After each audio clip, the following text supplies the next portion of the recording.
মির্চি নিবেদন, গল্প gold mine. গল্প গোল্ড মাইন।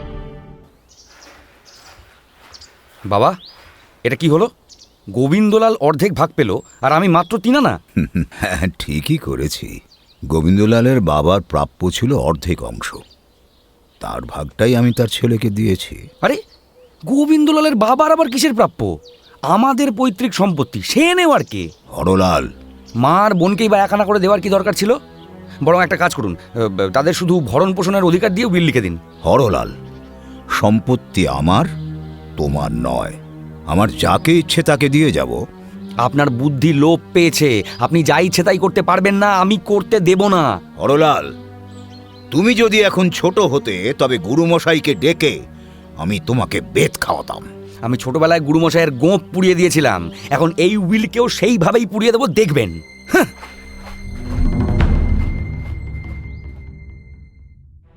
মির্চি গল্প গোল্ড মাইনে আপনাকে স্বাগত। মণিমাণিক্যে ভরা বাংলা সাহিত্যের কিছু কালজয়ী উপন্যাস ও গল্প দিয়ে সাজানো আমাদের এই মির্চি গল্প গোল্ড মাইন। আজ শুনবেন বঙ্কিমচন্দ্র চট্টোপাধ্যায় রচিত সামাজিক উপন্যাস কৃষ্ণকান্তের উইল। 1878 সালে বই আকারে প্রথম প্রকাশিত হয় এই উপন্যাসটি। তবে বই হিসেবে প্রকাশিত হওয়ার আগে এটি তৎকালীন বিখ্যাত বঙ্গদর্শন পত্রিকায় 1875 সাল থেকে ধারাবাহিকভাবে প্রকাশিত হওয়া শুরু হয়েছিল। আজ প্রথম পর্ব। কৃষ্ণকান্ত রায় বড় জমিদার। তাঁর জমিদারি থেকে বছরে প্রায় 2 লাখ টাকা লাভ হয়। এই সম্পত্তি তাঁর ও তাঁর ভাই রামকান্ত রায় দুজনে মিলে উপার্জন করেছেন। 2 ভাইয়ের মধ্যে এতটাই সম্প্রীতি ছিল যে রামকান্তর মনে কখনো এমন সন্দেহ জাগেনি যে তাঁর বড় ভাই তাঁকে ঠকাবেন। তাই সব সম্পত্তি কৃষ্ণকান্তের নামেই কেনা হয়েছিল। রামকান্ত রায়ের একটি ছেলে, নাম গোবিন্দলাল। ছেলে হওয়ার পর রামকান্ত মনে মনে ভাবলেন, সম্পত্তি যেহেতু একজনের নামেই আছে, তাই ছেলের মঙ্গলের জন্য একটা লেখাপড়া করে নেওয়া দরকার। যদিও তিনি জানতেন কৃষ্ণকান্ত তাঁকে ঠকাবেন না, কিন্তু কৃষ্ণকান্তের মৃত্যুর পর তাঁর ছেলেরা কি করবে তার তো কোনো নিশ্চয়তা নেই। কিন্তু বড় ভাইকে সরাসরি এই উইল করার কথা তিনি বলতে পারলেন না। আজ বলবো কাল বলবো করতে করতে একদিন কাজে বাইরে গিয়ে তিনি হঠাৎ মারা গেলেন। কৃষ্ণকান্ত যদি চাইতেন তবে তাঁর ভাইপোকে ঠকিয়ে সব সম্পত্তি একাই ভোগ করতে পারতেন, কিন্তু তাঁর মনে এমন কোনো অসৎ ইচ্ছা ছিল না। কৃষ্ণকান্ত তাঁর 2 ছেলে হরলাল ও বিনোদলাল এবং 1 মেয়ে শৈলবতীর সঙ্গে ভাইপো গোবিন্দলালকেও নিজের ছেলের মতোই মানুষ করতে লাগলেন। তারপর একদিন কৃষ্ণকান্ত রায় উইল করলেন যে তাঁর মৃত্যুর পর গোবিন্দলাল 8 আনা, হরলাল ও বিনোদলাল প্রত্যেকে 3 আনা, গিন্নি 1 আনা এবং শৈলবতী 1 আনা সম্পত্তির মালিক হবে। কিন্তু দুর্দান্ত আর অবাধ্য হরলাল এই উইলের কথা জানতে পেরে প্রচণ্ড রেগে গিয়ে বাবার সঙ্গে তুমুল তর্ক করলেন। শেষে জেদ করে এও বললেন যে এই উইল তিনি মানেন না, এই উইল তিনি পুড়িয়ে দেবেন। কৃষ্ণকান্ত আর কোনো কথা বললেন না, নিজের হাতে উইলটি ছিঁড়ে ফেললেন। বদলে নতুন একটি উইল লেখালেন। তাতে গোবিন্দলাল 8 আনা, বিনোদলাল 5 আনা, গিন্নি 1 আনা, শৈলবতী 1 আনা আর হরলাল পেলেন মাত্র 1 আনা। রাগে হরলাল বাড়ি ছেড়ে কলকাতায় চলে গেলেন। সেখান থেকে তিনি বাবাকে চিঠি লিখলেন। আমি ঠিক করেছি একটি বিধবা বিয়ে করব। আপনি যদি উইল বদলে আমাকে 9 আনা অংশ লিখে দেন এবং তা জলদি রেজিস্ট্রি করেন, তবেই এই ইচ্ছে ত্যাগ করব। না হলে আমি বিধবা বিয়ে করবই। হরলাল ভেবেছিলেন কৃষ্ণকান্ত ভয় পেয়ে উইল বদলে দেবেন, কিন্তু কৃষ্ণকান্ত উত্তরে লিখলেন, তুমি আমার ত্যায্য পুত্র, তোমার যাকে ইচ্ছে তাকে বিয়ে করো, আমি যাকে ইচ্ছে তাকে সম্পত্তি দেব। তুমি যদি এই বিয়ে করো তবে আমি উইল অবশ্যই বদলাবো, কিন্তু তাতে তোমার কোনো লাভ হবে না, বরং ক্ষতিই হবে। কিছুদিন পরে খবর এলো হরলাল সত্যিই বিধবা বিয়ে করেছেন। কৃষ্ণকান্ত আবার উইল ছিঁড়ে ফেললেন। নতুন উইল করার জন্য পাড়ার ব্রহ্মানন্দ ঘোষকে ডাকলেন। ব্রহ্মানন্দর হাতের লেখা খুব সুন্দর, কিন্তু ছোট ছেলে বিনোদলাল তা জানতে পেরে বললেন, বাবা, আবার কি উইল বদলানোর সত্যি কোনো দরকার আছে? এবার তোমার বড় ভাইয়ের ভাগে শূন্য পড়বে। এটা এটা না ভালো হচ্ছে না বাবা। তিনি না হয় অপরাধী, কিন্তু তার তো একটা ছোট বাচ্চা আছে, সে তো নির্দোষ। তার কি হবে বাবা? তাকে 1 পাই লিখে দেবো। মাত্র 1 পাই? 1 পাইয়ে কি হবে বাবা? আমার আয় বছরে 2 লাখ টাকা, 1 পাই মানেও বছরে 3,000 টাকার ওপরে। তাতে একজনের সংসার ভালোভাবে চলে যায়, এর বেশি আমি দেব না। কিন্তু বাবা, কোনো কিন্তু নয়, আমার সিদ্ধান্ত নেওয়া হয়ে গেছে। বিনোদলাল তার বাবাকে অনেক রকমভাবে বোঝানোর চেষ্টা করলেন, কিন্তু কৃষ্ণকান্ত ছোট ছেলের কোনো কথাই শুনলেন না।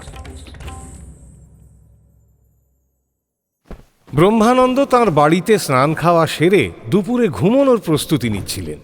ঠিক তখনই অবাক হয়ে দেখলেন যে হরলাল রায় এসে হাজির। ব্রহ্মানন্দ অবাক হয়ে বললেন, এ কি বড়বাবু, যে কখন বাড়ি এলে? বাড়ি এখনো যায়নি। একেবারে এখানেই? তা কলকাতা থেকে কতক্ষণ আগে আসছো? কলকাতা থেকে 2 দিন আগেই এসেছি। এই 2 দিন এক জায়গায় লুকিয়েছিলাম। ও আচ্ছা। তা আবার নাকি নতুন উইল হচ্ছে? আহ, কথাটা সত্যি? হ্যাঁ, সেরকমই তো শুনছি। আমার ভাগে কি এবার শূন্য পড়বে? কর্তা এখন রেগে আছেন তাই বলছেন, কিন্তু শেষ পর্যন্ত সেটা থাকবে না। আজ বিকেলে কি লেখালেখি হবে? তুমিই লিখবে? তা কি করব ভাই, আসলে ওই কর্তা বললে তো আর না করতে পারি না। ভালো, তাতে তোমার দোষ তো দেখি না। আচ্ছা, এখন কিছু রোজগার করবে কিনা বলো? রোজগার? তা কিল না চর? তা ভাই মারো না কেন?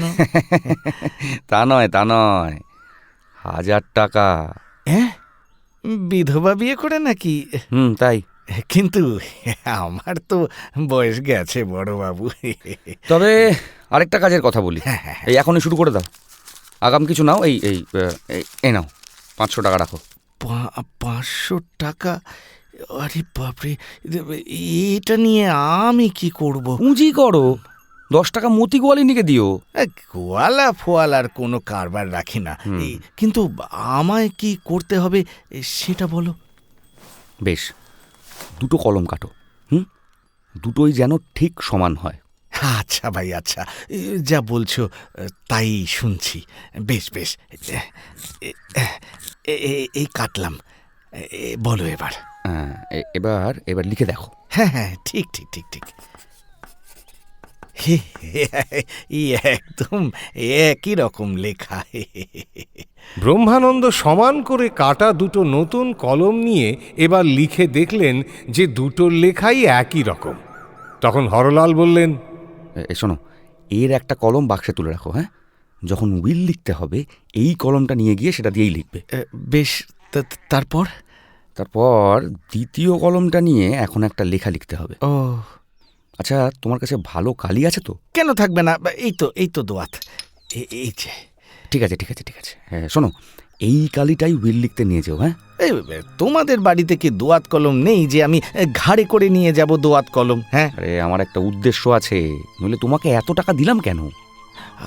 আমিও সেটাই ভাবছি বটে।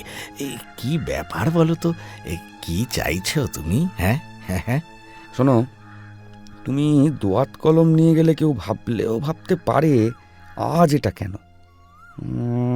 তুমি ওখানকার কালি কলমের নিন্দা করো। হ্যাঁ, তাহলেই সবটা ঠিক হয়ে যাবে। ও ওখানকার কালি কলমকে শুধু কেন, দরকার হলে সরকার মশাইকেও গালাগাল দিতে পারবো। ততটা প্রয়োজন নেই। এবার আসল কাজ শুরু করো। হ্যাঁ হ্যাঁ হ্যাঁ, এবার খুলে বলো দেখি ব্যাপারটা।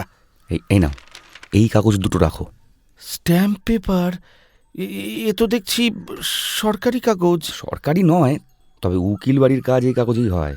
হ্যাঁ, কর্তা যে এই কাগজে উইল লেখান সেটা আমি জানি, তাই এইগুলো জোগাড় করেছি। শোনো, যা বলি এখন কালি কলমে লেখো। হ্যাঁ, লিখছি।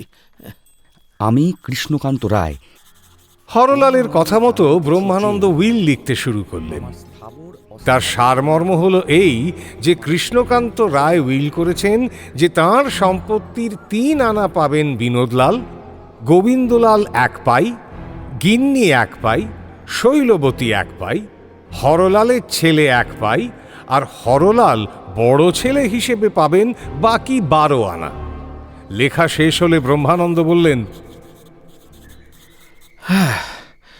উইল তো লেখা হলো, কিন্তু এখন সইটা করবে কি? আমি। এই বলে হরলাল সেই উইলে কৃষ্ণকান্ত রায় এবং 4 জন সাক্ষীর নকল সই করে দিলেন। ব্রহ্মানন্দ রেগে গিয়ে বলে উঠলেন, আরে এ কি, এ তো রীতিমতো জালিয়াতি হলো। শোনো, এইটা হলো আসল উইল। বিকেলে যেটা লিখবে সেইটা হবে জাল। হ্যাঁ, কিভাবে? শোনো, তুমি যখন উইল লিখতে যাবে তখন এই উইলটা তোমার পকেটে নিয়ে লুকিয়ে রাখবে। সেখানে গিয়ে এই কালি কলমে ওদের ইচ্ছে মতো উইল লিখবে। তারপর কাগজ, কলম, কালি আর লেখক একই, তাই দুটো উইলই দেখতে একরকম হবে, বুঝলে? উইল পড়ে শোনানো আর সই হয়ে যাওয়ার পর শেষে তুমি সই করার জন্য সেটা নেবে। বুঝলাম, কিন্তু তারপর? তারপর আবার কি, সবার দিকে পিঠ ফিরিয়ে সই করবে। সেই ফাঁকে উইলটা বদলে নেবে, ব্যাস। এই উইলটা কর্তাকে দিয়ে কর্তার সই করা আসল উইলটা আমায় এনে দেবে। বলতেই হয় বুদ্ধিটা ভালোই খেলেছো, তবে আরে আবার কি হলো? আরে এত কি ভাবছো? ইচ্ছে তো আছে, কিন্তু ভয় করছে।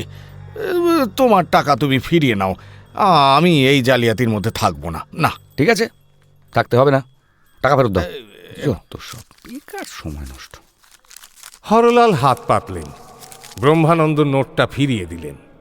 নোট নিয়ে হরলাল চলে যাচ্ছিলেন, তখন ব্রহ্মানন্দ আবার তাঁকে ডেকে বললেন, ইয়ে বলি ভাইয়া, চলেই গেলে নাকি? কেন? মানে তুমি এখন 500 টাকা দিলে পরে আর কি দেবে? মানে কিছু দেবে তো পরে? তুমি ওই উইলটা এনে দিলে আরও 500 দেবো। 500? টাকাটা তো অনেক। না, কাজটা আমি করব, এই লোভ ছাড়া যায় না, বুঝলে? তাহলে তুমি রাজি? হ্যাঁ, রাজি না হই বা কি, কিন্তু কিন্তু বদল করব কিভাবে?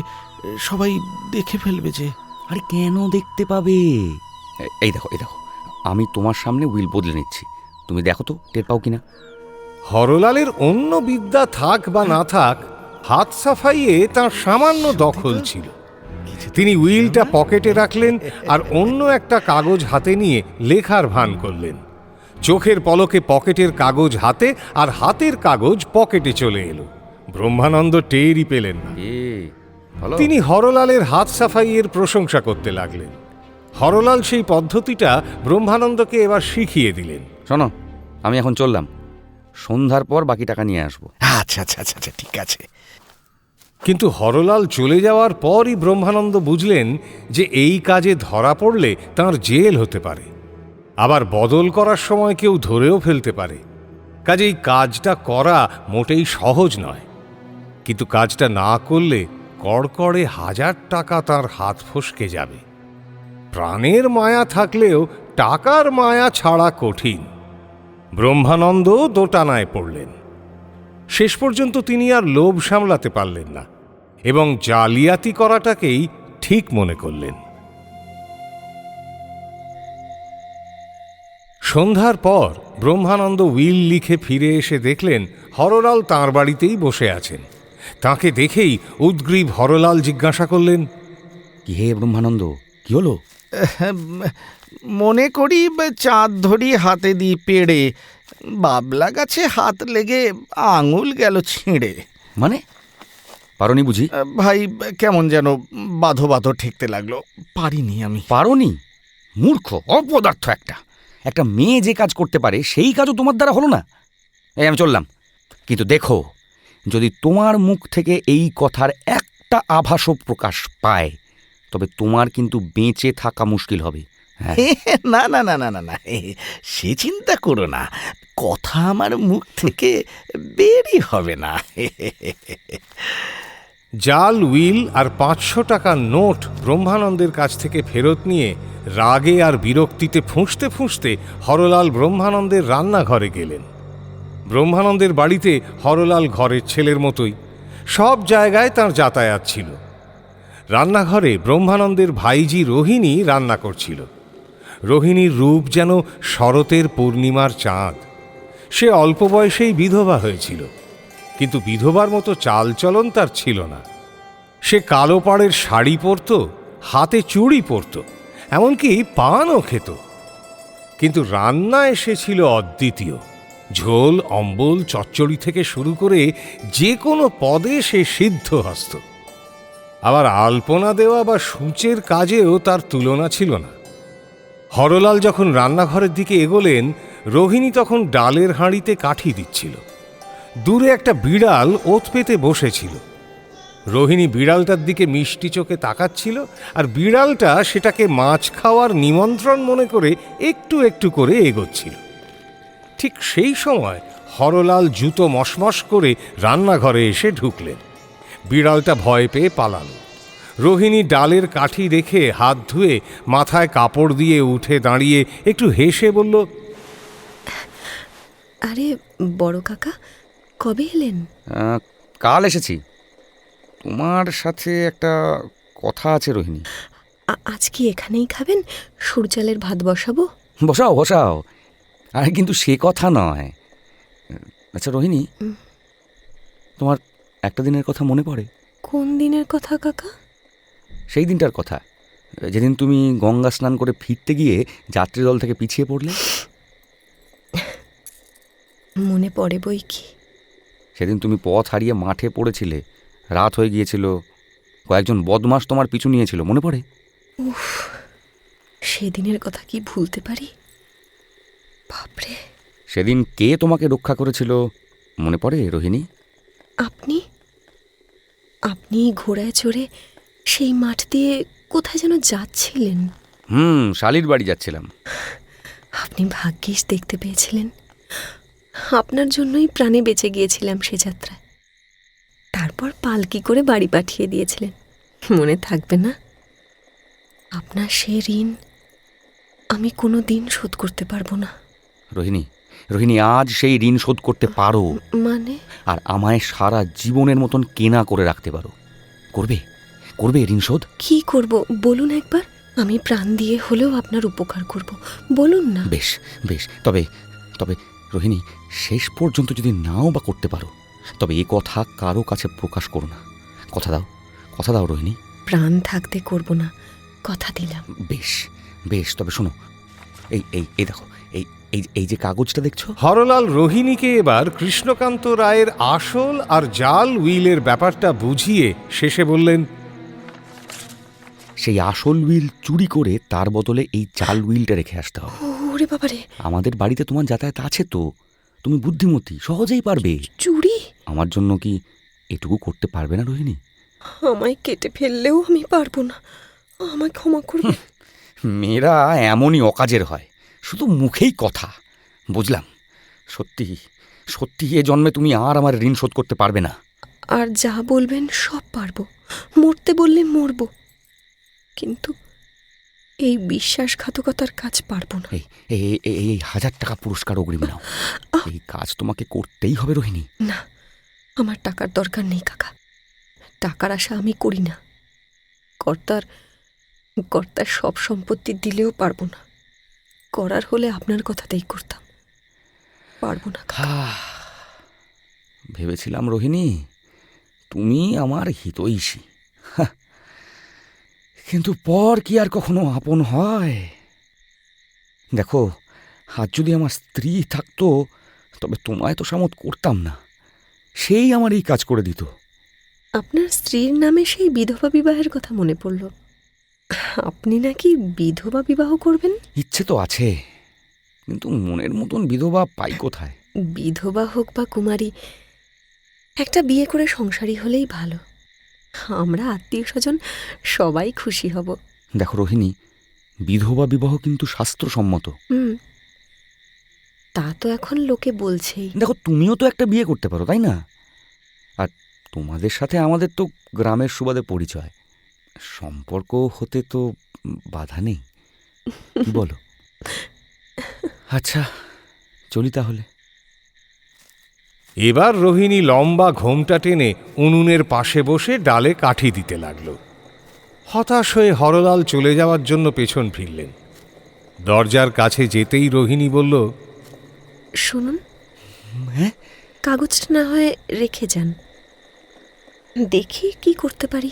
বাহ, এই তো, এই নাও, এই নাও টাকা, আর এই রইল বিল। নোট না, শুধু উইলটা রাখুন। আরে বাহ, বেশ বেশ বেশ বেশ বেশ বেশ। এখন তাহলে আসি। হ্যাঁ, আসুন। হ্যাঁ, চলি।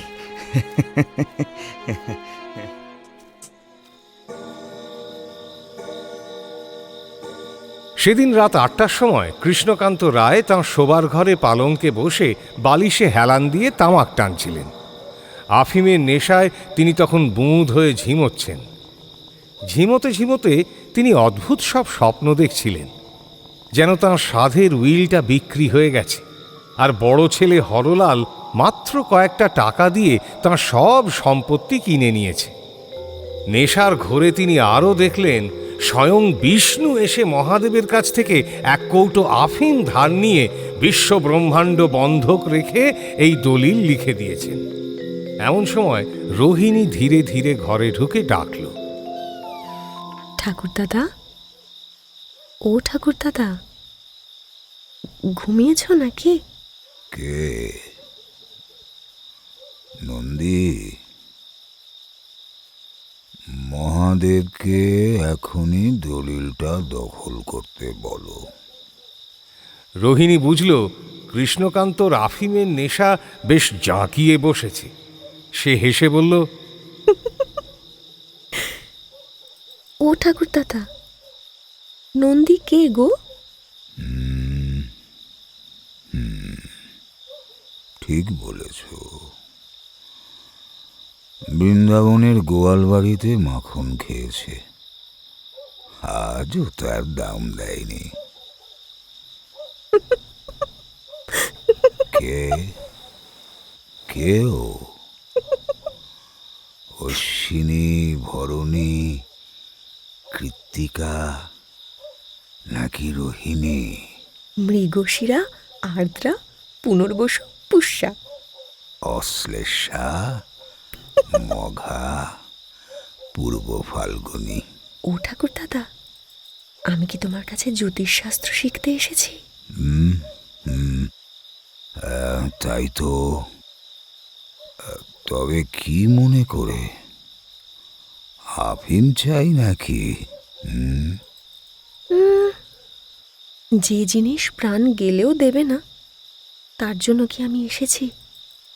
আমাকে কাকা পাঠিয়েছেন, তাই আসা।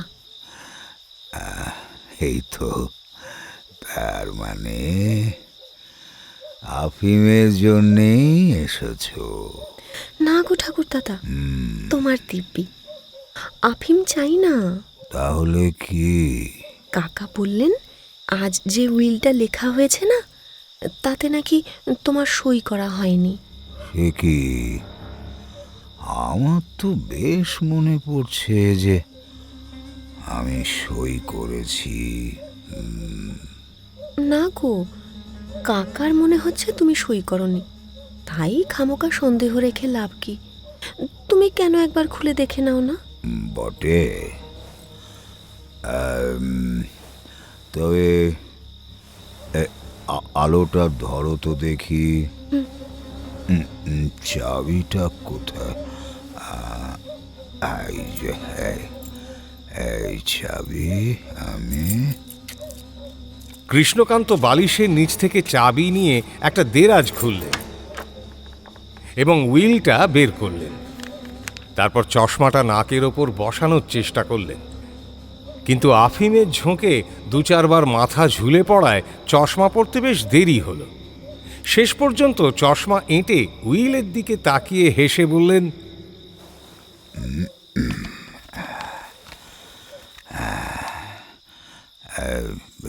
রোহিণী, আমি কি বুড়ো হয়ে সব ভুলে যাচ্ছি? এ মাছিছি, বুড়ো হবে কেন? আমাদের শুধু জোর করে নাতনি বলো, এই যা। এই দেখো আমার সই।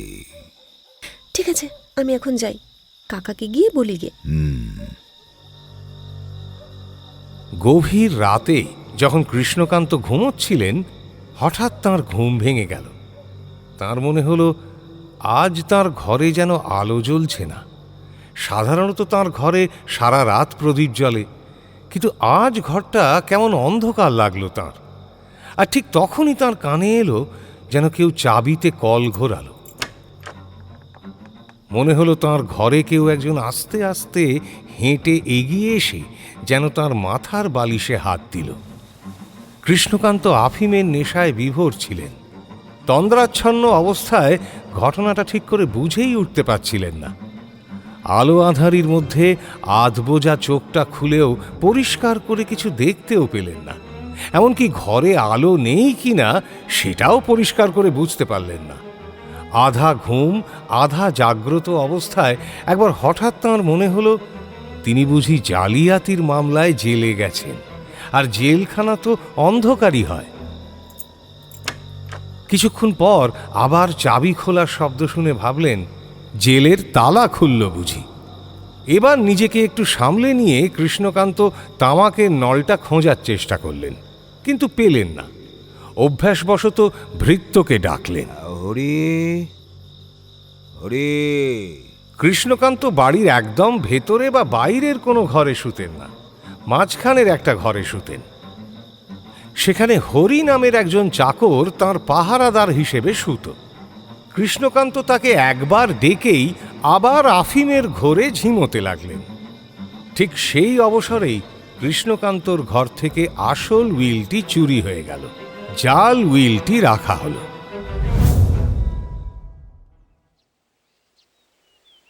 পরদিন সকালে রোহিণী আবার রান্না করতে বসেছে, আর হরলাল আবারও সেখানে উঁকি দিচ্ছেন। ভাগ্য ভালো যে ব্রহ্মানন্দ তখন বাড়িতে ছিলেন না, থাকলে নির্ঘাত একটা কিছু সন্দেহ করতেন। হরলাল ধীরে ধীরে রোহিণীর কাছে এসে দাঁড়ালেন। রোহিণী তাঁর দিকে ফিরেও তাকালো না। হরলাল রসিকতা করে বললেন, আহা রোহিণী, একটু তাকিয়ে দেখো, তাকালে হাঁড়ি ফাটবে না। কি আরে বলো না, কাজটা করেছো? একটু দাঁড়ান। আচ্ছা। রোহিণী উনুনের সামনে থেকে উঠে রান্নাঘরে রাখা একটা বাক্সের ভেতর থেকে চুরি করা আসল উইলটা এনে হরলালকে দেখতে দিল। হরলাল পড়ে দেখলেন এটা সত্যিই আসল উইল। আনন্দে উত্তেজনায় কৌতূহল চেপে না রেখে জিজ্ঞেস করলেন, আরে এইটা আনলে কিভাবে? রোহিণী আসল সত্যিটা না বলে এবার একটা বানানো গল্প ফাঁদল। সে বলতে বলতে হরলালের হাত থেকে উইলটা নিয়ে দেখালো যে কাগজটা কিভাবে একটা কলম রাখার জায়গার ভেতর পড়েছিল। উইল চুরির গল্প শেষ হলে রোহিণী হঠাৎ উইলটা নিয়ে উঠে গেল। যখন সে ফিরে এলো তখন আর তার হাতে উইল নেই দেখে হরলাল অবাক হয়ে জিজ্ঞাসা করলেন, এ কি, উইল কোথায় রেখে এলে? তুলে রেখে এসেছি। আরে তুলে রেখে কি হবে, আমাকে দাও, আমি তো এখনই যাব। এখনই যাবেন? হ্যাঁ। এত তাড়াতাড়ি কেন? আমার এখানে থাকার উপায় নেই। বেশ তো, তা যান। জান মানে? উইলটা? ওটা আমার কাছেই থাক। সে কি, উইল আমায় দেবে না? আপনার কাছে থাকা যা, আমার কাছে থাকাও তো তাই। যদি আমায় উইলটা নাই দেবে তাহলে চুরি করলে কেন? আপনার জন্যই চুরি করে আনলাম, আর আপনার জন্যই এটা রইল। যখন আপনি বিধবা বিবাহ করবেন তখন আপনার স্ত্রীকে এই উইলটা দেব, আর আপনি সেটা নিয়ে ছিঁড়ে ফেলবেন। এবার রোহিণীর আসল মতলব হরলাল বুঝতে পারলেন। থতমত খেয়ে বললেন, তা হবে না রোহিণী, তা হবে না। তুমি যত টাকা চাও আমি দেব, কিন্তু লাখ টাকা দিলেও হবে না। হ্যাঁ? আপনি যা দেবেন বলেছিলেন আমি সেটাই চাই। তা হয় না, তা হয় না। আমি জালিয়াতি করি, চুরি করি, সবই আমার হকের পাওনার জন্য। তুমি চুরি করেছো কার হকের জন্য? হরলালের কথা শুনে রোহিণীর মুখ শুকিয়ে গেল। সে মাথা নিচু করে দাঁড়িয়ে রইল। হরলাল আবার বললেন, শোনো শোনো রোহিণী, আমি যাই হই না কেন, আমি কৃষ্ণকান্ত রায়ের ছেলে। যে মেয়ে চুরি করেছে তাকে আমি কখনো স্ত্রী হিসেবে মেনে নিতে পারি না। এই অপমানটা রোহিণীর আর সহ্য হলো না। হঠাৎ দাঁড়িয়ে মাথার কাপড় সরিয়ে রোহিণী এবার সরাসরি হরলালের মুখের দিকে চেয়ে বলল, আমি চোর আর আর তুমি সাধু? কে আমাকে চুরি করতে বলেছিল? কে আমাকে বড় বড় লোভ দেখিয়েছিল? সহজ সরল আমায় দেখে কে ঠকিয়ে নিজের কাজে লাগালো? যে মিথ্যের ওপর মিথ্যে নেই, যা ছোট লোক বা অসভ্য লোকেরাও মুখে আনতে পারে না, আজ তুমি কৃষ্ণকান্ত রায়ের ছেলে হয়ে তাই করলে? হায় হায় হায়, আমি তোমার অযোগ্য? আমি তোমার মতো নীচ শয়তানকে যে গ্রহণ করে, পৃথিবীতে তার মতো হতভাগী আর কেউ নেই। তুমি যদি মেয়ে মানুষ হতে না, তবে তবে আজ তোমাকে ঘর ঝাড় দেওয়ার ঝেঁটা দিয়ে তাড়াতাম। নেহাত তুমি পুরুষ মানুষ, তাই মান থাকতে থাকতে এখান থেকে এক্ষুনি দূর হও, দূর হও। হরলাল বুঝলেন কোনো মতে সম্মান বাঁচিয়ে এখান থেকে এক্ষুনি সরে না গেলে তার বিপদ আছে। তবে যাওয়ার আগে একটু বাঁকা হাসি হেসে গেলেন। রোহিণীও বুঝতে পারল যে যা হওয়ার তাই হয়েছে। রাগের চোটে তার চুলের খোঁপা খুলে গিয়েছিল। সে খোঁপাটা ভালো করে বেঁধে আবার রাঁধতে বসল। কিন্তু উনুনে ধোঁয়া নেই, রান্নায় ফোড়নের ঝাঁঝ নেই। তবু রাঁধতে বসে আজ তার দু চোখ জলে ভেসে গেল। ব্রহ্মানন্দ ঘোষ গরিব মানুষ, তার বাড়িতে দাসী চাকর নেই। এটা সুবিধের নাকি অসুবিধের তা হয়তো ঠিক বলা যাবে না, তবে ঝি চাকর না থাকলে ঘরে অন্তত 4টে জিনিস থাকে না: ঠকামি, মিথ্যে খবর, ঝগড়া আর নোংরা। যাদের অনেকগুলো চাকরানি থাকে তাদের বাড়িতে রোজ যেন কুরুক্ষেত্রের যুদ্ধ লেগে থাকে। কেউ ভীমের মতো ঝাঁটা হাতে ঘুরে বেড়ায়, তো কেউ দুর্যোধনের মতো সবাইকে গাল দিয়ে বেড়ায়। ব্রহ্মানন্দের বাড়িতে সেসব বালাই ছিল না, তাই জল আনা বা বাসন মাজার কাজটা রোহিণীর ওপরেই পড়েছিল। হরলালের সাথে সেই ঘটনার পরের দিন বিকেলবেলা রোহিণী কলসি নিয়ে জল আনতে যাচ্ছিল। বাবুদের একটা বড় পুকুর আছে, নাম বারুনি। তার জল খুব মিষ্টি। রোহিণী সেখানেই জল আনতে যায়। সে একাই যায়। অন্য চপল মেয়েদের মতো দল বেঁধে আড্ডা দিতে দিতে জল আনা তার স্বভাব নয়। রোহিণীর চালচলন বেশ ধীর স্থির। সে বিধবা হলেও তার সাজগোজ বিধবার মতো নয়। তার ঠোঁটে পানের দাগ, হাতে বালা, পরনে ফিতে পাড়ের শাড়ি আর কাঁধের ওপর সাপিনীর মতো কালো ঘন চুলের খোঁপা দুলছে। কাঁখে পিতলের কলসি সে যখন দুলিয়ে দুলিয়ে হাঁটে, তখন ঢেউয়ের ওপর রাজহাঁসের চলনের মতো কলসিটাও নাচতে থাকে। তার পা দুটো খুব আস্তে মাটির ওপর পড়ে, যেন গাছ থেকে ফুল ঝরে পড়ছে। এভাবে দুলতে দুলতে যখন রূপসী রোহিণী পুকুরের রাস্তা আলো করে যাচ্ছিল, ঠিক তখনই বকুল ডাল থেকে বসন্তের কোকিল ডেকে উঠল। রোহিণী চারদিকে তাকিয়ে দেখল। সে যেভাবে ওপরের দিকে চোখ তুলে তাকালো, সেই চাউনি যদি কোকিলটা দেখতে পেত, তবে সে তক্ষুনি বাণবিদ্ধ পাখির মতো ঝুপ করে ঠিক নিচে পড়ে যেত। কিন্তু পাখির ভাগ্যে তা ছিল না। পাখিটা আবার ডাকল, দূর হ কালো মুখ। রোহিণী গালি দিয়ে চলে গেল ঠিকই, কিন্তু কোকিলকে ভুলতে পারল না। কোকিলটা সত্যিই অসময়ে ডেকেছিল। একলা এক বিধবা যুবতী জল আনতে যাচ্ছিল, তখন ওরকম ডাকাটা ঠিক হয়নি। কারণ কোকিলের ডাক শুনলে অনেক পুরনো অপ্রিয় কথা মনে পড়ে যায়। মনে হয় কি যেন হারিয়েছি, তার অভাবে যেন জীবনটাই বৃথা হয়ে গেছে। মনে হয় কোথাও যেন দামি রত্ন হারিয়ে ফেলেছি, আর কেউ যেন আড়ালে বসে কাঁদছে। মনে হয় সুখ যেন এই জীবনে সবটুকুই পাওয়া হলো না। পৃথিবীর এত সৌন্দর্য যেন কিছুই ভোগ করা হলো না। রোহিণী মাথার ওপর চেয়ে দেখল নীল নির্মল আকাশ।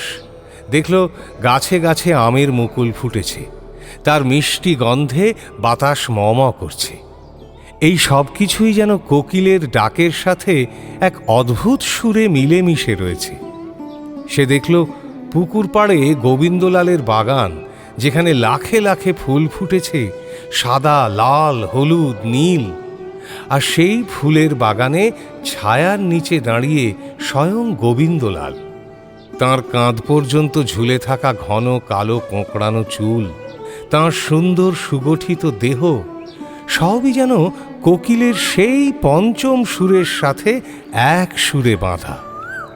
এবার কোকিল যখন আরও একবার অশোক গাছ থেকে ডেকে উঠল, তখন রোহিণী পুকুর ঘাটের সিঁড়ি দিয়ে নামছিল। ঘাটে নেমে কলসিটা জলে ভাসিয়ে দিয়ে রোহিণী আর নিজেকে ধরে রাখতে পারল না, ডুকরে কেঁদে উঠল। বারুণী পুকুর যেন নীল কাচের একটা আয়না, যা ঘাসের ফ্রেমে বাঁধানো। সেই ঘাসের ফ্রেমের বাইরে আবার বাগানের এক বিশাল ফ্রেম।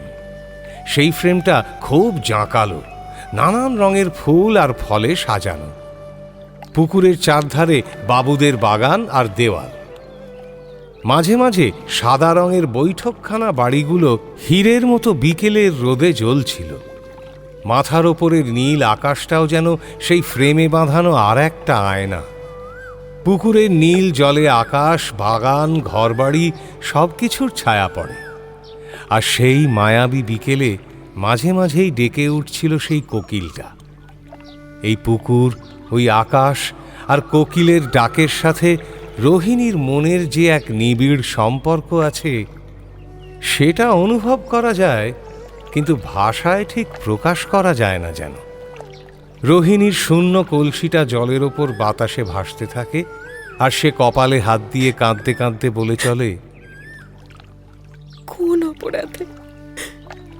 অপরাধে আমার ভাগ্যেই অকাল বৈধব্য জুটল। আমি অন্যদের চেয়ে কি এমন দোষ করেছি যে পৃথিবীর কোনো সুখ ভোগ করতে পারলাম না? কোন পাপে এই রূপ যৌবন থাকা সত্ত্বেও আমাকে তিলে তিলে মরতে হচ্ছে? অন্য মেয়েরা তো সুখেই আছে, তবে আমার কপাল শূন্য কেন? কেন?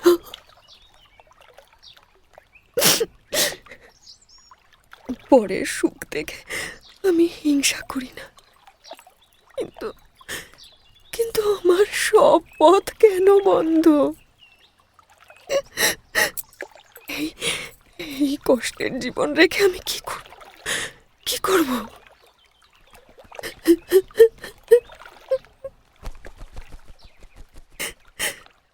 দেখতে দেখতে সূর্য ডুবল, পুকুরের নীল জলে আঁধার নামল। পাখিরা বাসায় ফিরল, গরুগুলো গোয়ালে ফিরল। তারপর চাঁদ উঠল, অন্ধকারে মৃদু আলো ফুটল। তখনও রোহিণী ঘাটে বসে কাঁদছে, আর কলসিটা জলেই ভাসছে। গোবিন্দলাল ফুললতার আড়াল থেকে আগেই দেখেছিলেন যে রোহিণী ঘাটে একা বসে বসে কাঁদছে। ভেবেছিলেন পাড়ার কোনো মেয়ের সঙ্গে বোধহয় ঝগড়া করে এসে সে কাঁদছে। কিন্তু এখন যখন বাগান থেকে বাড়ির দিকে ফিরছিলেন, দেখলেন রোহিণী তখনও সেখানে বসে আছে। এবার তিনি বড় সমস্যায় পড়লেন। রোহিণীকে একলা বসে এতক্ষণ কাঁদতে দেখে তাঁর মনে দয়া হল। তিনি ভাবলেন, এই মেয়েটি সচ্চরিত্রা হোক বা দুশ্চরিত্রা, সেও তো ভগবানেরই সৃষ্টি, আমার বোনের মতো। আমি যদি এর দুঃখ দূর করতে পারি তবে কেন করব না? গোবিন্দলাল ধীরে ধীরে সিঁড়ি দিয়ে নেমে রোহিণীর কাছে গিয়ে দাঁড়ালেন। রোহিণী চাঁদের আলোয় তাকে ভারী সুন্দর দেখাচ্ছিল। রোহিণী তাকে দেখে চমকে উঠল। গোবিন্দলাল বললেন, রোহিণী, তুমি এতক্ষণ একা বসে কাঁদছ কেন? কিসের দুঃখ তোমার? আমায় বলবে না? দেখো, যদি আমি কোনো উপকার করতে পারি। যে রোহিণী হরলালের সামনে খুব চটপট করে কথা বলতো, গোবিন্দলালের সামনে আজ সে একটি কথাও বলতে পারল না। পাথরের মূর্তির মতো স্থির হয়ে বসেই রইল। গোবিন্দলাল স্বচ্ছ জলে চাঁদের ছায়া দেখলেন, গাছের ছায়া দেখলেন, সবই সুন্দর। শুধু মানুষের নির্দয়তাটুকু তার চোখে পড়ল না। তিনি আবারও বললেন, তোমার যদি কোনো বিষয়ে কষ্ট থাকে তাহলে আমাকে জানিও। দেখো, নিজে নাই বলতে পারো, কিন্তু আমাদের বাড়ির মহিলাদের মাধ্যমেও জানিও, কেমন? একদিন নিশ্চয়ই বলবো, আজ নয়। একদিন আপনাকে আমার কথা শুনতেই হবে। বেশ। গোবিন্দলাল আর কিছু না বলে বাড়ির দিকে চলে গেলেন। তখন রোহিণী জলে ঝাঁপ দিয়ে কলসিটা টেনে ধরল আর তাতে জল ভরতে লাগলো। শূন্য কলসিতে জল ভরার সময় কলসিটা বকবক শব্দ করে অনেক আপত্তি জানালো। মাটির কলসি হোক বা মানুষের মন, ভেতরটা শূন্য থাকলে জল বা জ্ঞান ভরার সময় তারা বড় গণ্ডগোল করে। জল ভরে নিয়ে রোহিণী যখন ভেজা কাপড়ে ধীর পায়ে বাড়ির দিকে রওনা দিল, তখন কলসির জল আর রোহিণীর হাতের বালার শব্দে এক অদ্ভুত কথোপকথন শুরু হলো। রোহিণীর মনও যেন সেই শব্দে যোগ দিল। উইল চুরি করা কাজটা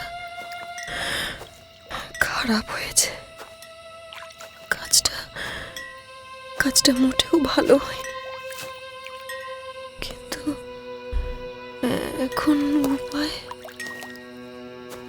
না। উইলটা ফেরত দিতেই হবে। সেদিন রাতে রোহিণী রাতের রান্নাবান্না শেষ করে ব্রহ্মানন্দর খাওয়া হয়ে গেলে নিজে আর কিছুই না খেয়ে শোবার ঘরের দরজা বন্ধ করে শুয়ে পড়ল। ঘুমানোর জন্য নয়, চিন্তা করার জন্য। মানুষের মনে সবসময় সুমতি এবং কুমতি নামের দুই বোন ঘুরে বেড়ায়। তারা সবসময় একে অপরের সঙ্গে লড়াই করে। দুটো বাঘিনী যেমন একটা মরা গরু নিয়ে লড়াই করে, বা দুটো শেয়াল যেমন একটা মরা মানুষের শরীর নিয়ে বিবাদ করে, মানুষের জ্যান্ত মনটা নিয়ে এরা ঠিক সেইভাবেই কামড়াকামড়ি করে। আজ রাতে ওই নির্জন ঘরে রোহিণীকে নিয়ে সুমতি আর কুমতির মধ্যে যেন ঘোর বিবাদ শুরু হলো। এমন ভালো লোকেরও কি সর্বনাশ করতে আছে? উইল তো আর হরলালকে দিইনি, তাহলে সর্বনাশ করলাম কোথায়? বেশ তো, তবে কৃষ্ণকান্তের উইল কৃষ্ণকান্তকেই ফিরিয়ে দাও। আমি যখন উইল ফেরত দিতে যাব, তখন কৃষ্ণকান্ত যদি আমাকে জিজ্ঞেস করে এই উইল তুমি কোথায় পেলে, আর আমাদের দেরাজেই বা আর একখানা জাল উইল কোথা থেকে এলো, তখন আমি কি জবাব দেব? এ কি মজার কথা? তুমি কি চাও আমি আর কাকা দুজনেই জেলে যাই? তবে সব কথা গোবিন্দলালের কাছে খুলে বলে তার পা জড়িয়ে ধরো না কেন? তিনি খুব দয়ালু, অবশ্যই তোমাকে ক্ষমা করবেন। সে তো ঠিকই, কিন্তু গোবিন্দলালকে তো সব কথা কৃষ্ণকান্তকে জানাতেই হবে, না হলে তো উইলের বদলটা ধরা পড়বে না। আর কৃষ্ণকান্ত যদি থানায় খবর দেন, তবে গোবিন্দলাল ঠেকাবেন কি করে? তার চেয়ে বরং এক কাজ করি, এখন চুপচাপ থাকি।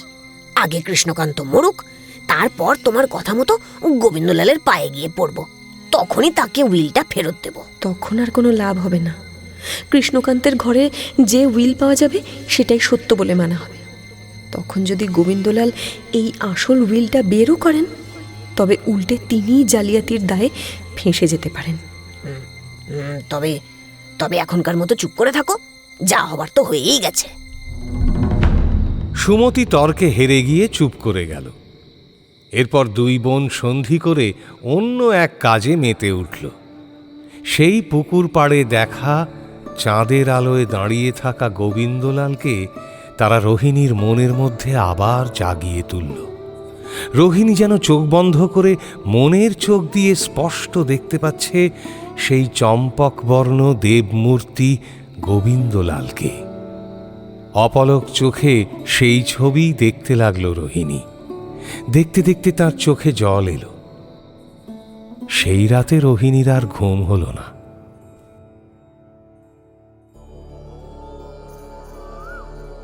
সেই থেকে রোজই কলসি কাঁখে নিয়ে রোহিণী বারুণী পুকুরে জল আনতে যায়। রোজই কোকিল ডাকে, রোজই সে গোবিন্দলালকে বাগানের ভেতর দেখতে পায়। মনে মনে প্রতিনিয়ত সুমতি আর কুমতির যুদ্ধ চলতে থাকে।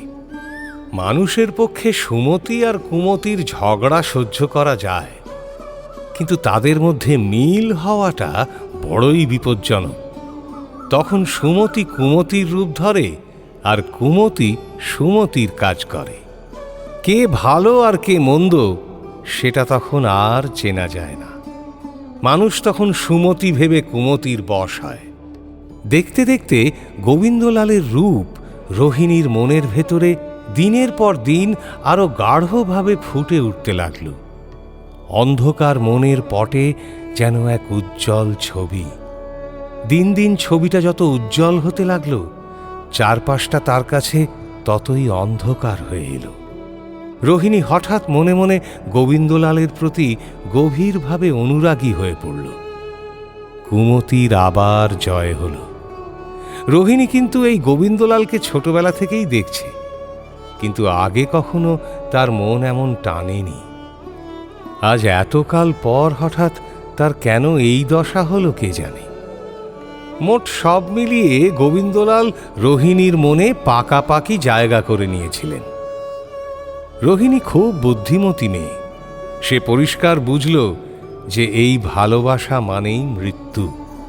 যদি গোবিন্দলাল বিন্দুমাত্র টের পায়, তবে সে আর তার ছায়া মাড়াবে না, হয়তো গ্রাম থেকেও বের করে দেবে। তাই রোহিণী অত্যন্ত যত্নে এই কথা নিজের মনেই লুকিয়ে রাখল। কিন্তু চাপা আগুন যেমন ভেতর থেকে পুড়িয়ে ছারখার করে দেয়, রোহিণীর মনেও তাই হতে লাগল। জীবনটা তার কাছে বোঝা হয়ে দাঁড়ালো। তার মন পুড়ে ছারখার হয়ে যেতে লাগলো। সে দিন রাত মনে মনে নিজের মৃত্যু কামনা করতে লাগলো।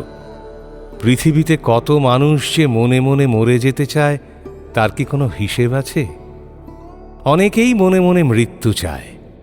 এই পৃথিবীর সুখ আসলে সুখ নয়, তার মধ্যেও দুঃখ মিশে থাকে। কোনো সুখই সম্পূর্ণ নয় বলে সুখী মানুষও অনেক সময় মরতে চায়, আর দুঃখী তো যন্ত্রণার ভার সইতে না পেরে মৃত্যুকেই ডাকে। কিন্তু মৃত্যু ডাকলেই কি আসে? হয়তো যে সুখী, যে মরতে চায় না, যে সুন্দর আর অল্প বয়সী, মৃত্যু তার কাছেই আগে আসে।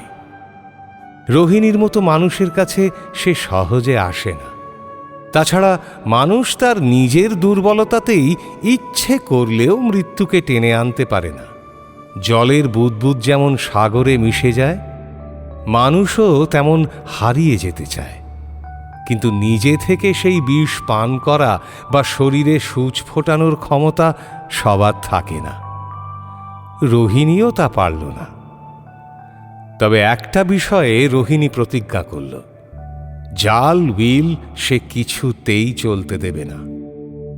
এর একটা সহজ উপায় ছিল, কৃষ্ণকান্তকে কোনোভাবে জানানো যে তাঁর উইল চুরি হয়েছে। রোহিণী চুরি করেছে সেটা না জানালেও চলত। কৃষ্ণকান্ত সন্দেহ করে সিন্দুক খুললেই জাল উইল ধরা পড়ত এবং তিনি নতুন উইল তৈরি করতেন। এতে গোবিন্দলালের সম্পত্তিও রক্ষা পেত, আবার চুরির দায়ও রোহিণীর উপর আসত না।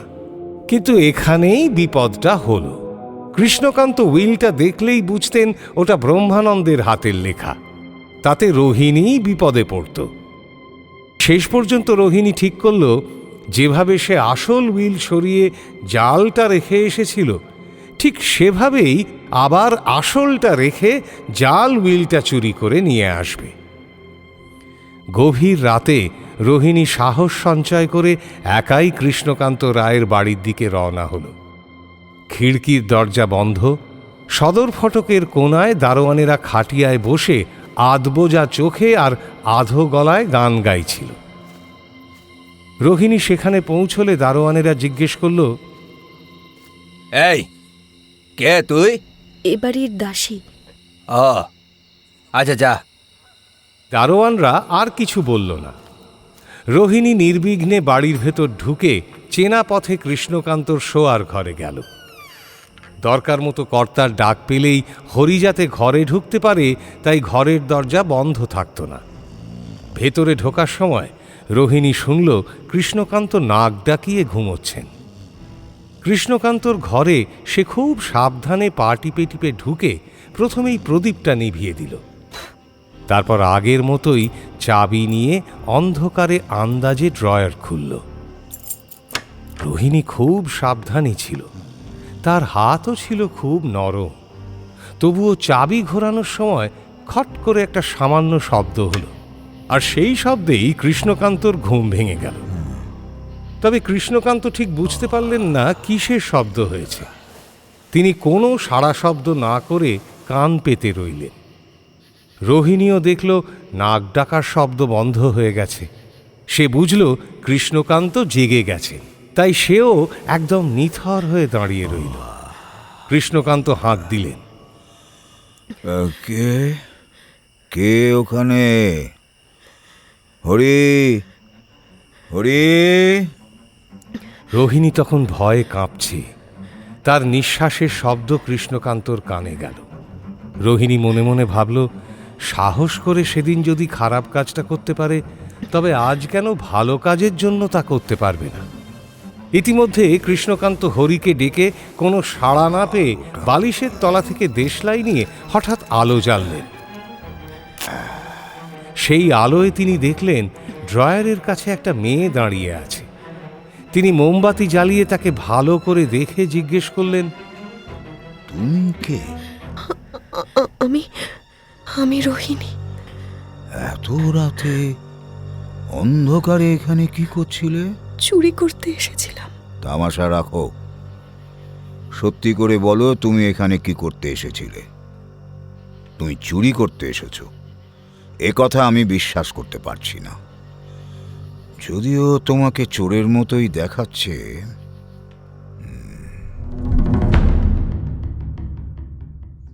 পরদিন সকালে গোবিন্দলাল খোলা জানলার ধারে দাঁড়িয়ে আছেন। তখন খুব ভোর, ঠিক সকাল হয়নি। তখনও বাড়ির বাগানে কোকিল ডাকেনি, কিন্তু দোয়েল গান শুরু করেছে। ভোরের ঠান্ডা বাতাস বইছে। ভোরবেলা জানলা খুলে দিয়ে সেই বাগানের মল্লিকা ও রাজকুঞ্জ সুবাস মাখা সকালের ঠান্ডা বাতাস খাওয়ার জন্য গোবিন্দলাল সেখানে দাঁড়ালেন। তাঁর পাশে এসে দাঁড়ালো গোবিন্দলালের বউ ভ্রমর। আবার তুমি এখানে কেন এলে? তুমি এখানে কেন? আমি একটু হাওয়া খেতে এলাম, তাও তোমার সহ্য হলো না? সইবে কি করে? এখনই আবার খাই। ঘরের জিনিস খেয়ে মন ভরে না, আবার মাঠে ঘাটেও হাওয়া খাচ্ছ। ঘরের জিনিস আর কতটুকু খেলাম? কেন, এইমাত্র আমার কাছে গালি খেলে না? জানো ভ্রমর, গালি খেলে যদি বাঙালি ছেলের পেট ভরতো, তাহলে এদেশের লোক এতদিন অজীর্ণ রোগী মারা যেত। ও জিনিস খুব সহজেই বাঙালির পেটে হজম হয়, বুঝলে? তুমি আরেকবার নথ নাড়ো তো ভ্রমর। যা, আমি আরেকবার দেখি। গোবিন্দলালের স্ত্রীর আসল নাম কৃষ্ণমোহিনী বা কৃষ্ণকামিনী কি যেন একটা ছিল। ব্যবহারের অভাবে সেই নাম আজ হারিয়ে গেছে। তাঁর আদরের নাম এখন ভ্রমর বা ভোমরা। সার্থকতা অনুযায়ী সেই নামই ছড়িয়ে পড়েছিল। ভ্রমর ছিল কালো। ভ্রমর নথ নাড়ানোর বদলে নথ খুলে একটা হুকে রেখে দিয়ে গোবিন্দলালের নাক ধরে নেড়ে দিল। তারপর গোবিন্দলালের মুখের দিকে চেয়ে মৃদু মৃদু হাসতে লাগল। মনে মনে যেন খুব বড় একটা কাজ করেছে। গোবিন্দলালও তৃষ্ণার্ত চোখে তার মুখের দিকে তাকিয়ে রইলেন। সেই সময় সূর্যোদয়ের প্রথম আলো পূব আকাশে দেখা দিল। সেই নতুন আলো পূবমুখী ভ্রমরের মুখের ওপর পড়ল। সেই উজ্জ্বল পরিষ্কার কোমল শ্যামলা মুখের ওপর সকালের আলো পড়ে সেই মুখকে যেমন আরও কমনীয় করে তুলল, তেমনি তাঁর বড় বড় চঞ্চল চোখের ওপর পড়ে ভ্রমর কালো উজ্জ্বল চোখ দুটোকে আরও উজ্জ্বল করে তুলল। হাসি, চাহনি, আলো আর গোবিন্দলালের আদর সব যেন সকালের বাতাসে মিশে গেল। এমন সময় ঘুম থেকে ওঠা চাকরানীদের মহলে একটা শোরগোল শুরু হলো। তারপর ঘর ঝাড় দেওয়া, বাসন মাজার শব্দ সব থেমে গিয়ে একটা চিৎকার শোনা গেল। কি হবে গো? হ্যাঁ, কি সর্বনাশ! কি চিৎকার শুনে ভ্রমর বাইরে এলো। চাকরানীরা ভ্রমরকে খুব একটা মানত না, কারণ ভ্রমর বয়সে ছোট। তার ওপর সে বাড়ির মূল গিন্নি নয়, তাঁর শাশুড়ি বর্তমান। তার ওপর ভ্রমর শাসন করার চেয়ে হাসাহাসিই বেশি করত। ভ্রমরকে দেখে চাকরানীদের শোরগোল আরও বাড়ল। শুনেছেন বউ ঠাকরুন, শুনেছেন? হ্যাঁ, এমন সর্বনেশে কথা কেউ কখনো শোনেনি মাঠান। কি সাহস! মাগিকে ঝেঁটা ফেটা করে আসছি, দাঁড়াও। শুধু ঝেঁটা নয়, বলো ওর নাক কেটে দিয়ে আসি গে। সত্যি বাবু, কার পেটে যে কি আছে তা কি বোঝা যায়? আচ্ছা আগে বলবি তো কি হয়েছে, তারপর যা মন চাই করিস। সে কি গো, শোনোনি মা ঠাকরুন? আরে পাড়া শুদ্ধ উলস্থল পড়ে গেছে যে। বাঘের ঘরে খগের বাসা, ঝেঁটা দিয়ে বিষ ঝাড়িয়ে দেব। আর কি বলবো মা ঠাকরুন, একে বলে বামন হয়ে চাঁদে হাত। সত্যি তোদের গলায় দড়ি। ও মা গো, আমাদের কি দোষ বলো তো? আমরা কি করলাম? যে যেখানে যা করবে সব দোষ হবে আমাদের। আমাদের কোনো উপায় নেই বলেই তো কাটতে এসেছি। তোদের গলায় দড়ি এই জন্যেই যে এখনো বলতে পারলি না ঘটনাটা কি কি হয়েছে। তখন চারপাশ থেকে 4-5 রকম কথা এলো। অনেক চেষ্টার পর ভ্রমর বুঝল যে গত রাতে কর্তামশাইয়ের মানে কৃষ্ণকান্ত রায়ের শোয়ার ঘরে চুরি হয়েছে। কেউ বলল চুরি, কেউ বলল ডাকাতি, কেউ বলল লাখ টাকার কোম্পানির কাগজ নিয়ে গেছে। সব শুনে ভ্রমর বলল, তারপর তা কোন মাগির নাক কাটতে চাইছিলি? আরে রোহিণী ঠাকরুনের। আর কার? কি বলছিস? ওই আপদটাই তো সব নষ্টের গোড়া। ওই নাকি ডাকাত দল সঙ্গে করে নিয়ে এসেছিল। রোহিণী যে চুরি করতে এসেছিল তোরা জানলি কি করে? কেন? সে তো ধরা পড়েছে। ধরা পড়েছে? ওই কাছারির বারান্দায় কয়েদ করে রাখা হয়েছে তাকে। সে কি রে, তোরা আর এই 7 সকালে মেলা গোল করিস না তো। আমি যাই। ও মা, আরে কোথায় চললেন? যাবেন না, শুনে যান মা। কোথায় চললেন গো? সবটা শুনে গেলেন না যে। আরে আরে শুনুন, যা যা চলে গেলেন। ভ্রমর যা শুনল তা গোবিন্দলালকে গিয়ে বলল। গোবিন্দলাল ভেবে চিনতে মাথা নাড়লেন। ভ্রমর বলতে গিয়েও বলতে পারল না, লজ্জায় মুখ নিচু করে রইল। গোবিন্দলাল বুঝলেন, আসলে তিনি আগেই বুঝেছিলেন রোহিণী যে নিরপরাধ। ভ্রমরের সেটা দৃঢ় বিশ্বাস ছিল, কিন্তু সেই বিশ্বাসের কোনো কারণ ছিল না।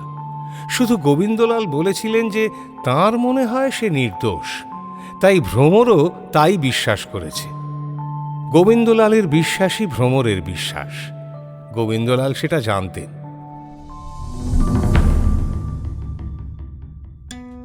শুনছিলেন বঙ্কিমচন্দ্র চট্টোপাধ্যায়ের কৃষ্ণকান্তের উইল।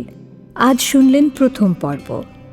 গল্প পাঠে শেখর, কৃষ্ণকান্ত শঙ্করী প্রসাদ মিত্র, হরলাল সাক্ষ্য রায়, গোবিন্দলাল মির্চি সায়ন, রোহিণী সঙ্গীতা গাঙ্গুলি, ভ্রমর পৃথা দাস, ব্রহ্মানন্দ সোমক রায়।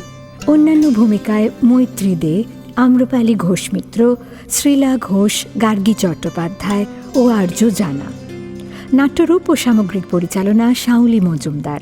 নাট্যরূপ সহায়তা প্রীতম বাগচি। বিশেষ তত্ত্বাবধানে সৌভিক গুহ সরকার। পরিচালনা, শব্দগ্রহণ ও আবহ সত্যজিৎ সেন। শব্দ মিশ্রণ সব্যসাচী মুখার্জি। প্রচার অলঙ্করণ অভিব্রত সরকার। গল্পের সূত্রধার ও সমগ্র পরিকল্পনায় ইন্দ্রাণী। প্রযোজনায় প্যাস্টেল এন্টারটেইনমেন্ট। মির্চি গল্প গোল্ড মাইন আপনার জন্য exclusively Mirchi Bangla YouTube channel এবং গানা অ্যাপে।